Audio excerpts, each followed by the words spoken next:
Hello everyone, I'm Italo Almirante, Project Manager of the Italian team Project Red. Project Red is a student team established at the Department of Science and Engineering Methods within the University of Modena and Reggio Emilia. The organization chart of our team is divided into 5 divisions: business, robotics, mobility, science and systems. In addition to the division leaders, there are 2 other people who are required to communicate within the team: the executive coordinator and the public relations manager.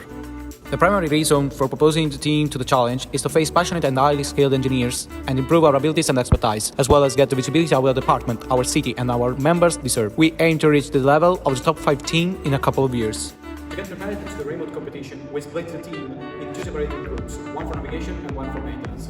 They refer to the same leading figures, the robotics division leader, acted by the executive coordinator and the project manager, since they are the highest technical figures in the team, and they can give their expertise to the new members. Hi, I'm Mattia, the robotics division leader, and this is how we decided to approach the remote competition. Firstly, since the novelty of the remote navigation, we had to adjust our approach strategies to the new LiQWYD Rover. Thanks to the first test drive, we were able to get a better sense of the movement types of the LiQWYD. We plan to use the Ackerman for main and approach movements to the waypoints. When approaching a target waypoint, we use a combination of the spot turn and crabbing to line up along a trajectory toward the desired waypoint. Then the strategy concentrates on approaching slowly the area around the target waypoint and deploy a probe in order to get a maximum score while avoiding collisions. Moreover, to recognize the waypoints and compute the distance from the LiQWYD, we plan to use a detection system that interfaces with Weaver. In this way, we can try to reach the minimum distance from the target and get full points on that, while remaining on a safe distance from the hazardous waypoints that need to be avoided. In order to achieve a higher level of performance, we are planning to use a distance detector from the Ruco markers.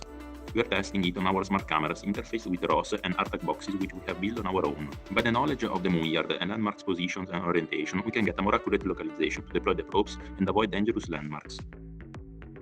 Since testing on a real arm has the one goal to verify the affordance of the moves, the main effort of the maintenance task preparation deals with the simulations on ROS environment.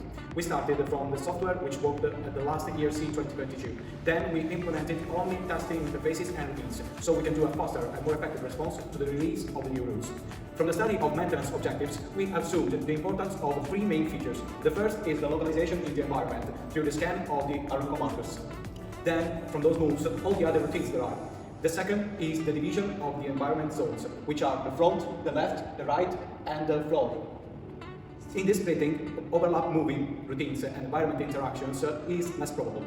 The last is the need of backup and safety routines. Given that virtual environment is different from the actual one, we are developing backup routines in case of dangers, so we can avoid collisions. Starting from these assumptions, we plan to do in the competition only autonomous move tested in the former test drives and try the rest of the objectives in manual mode.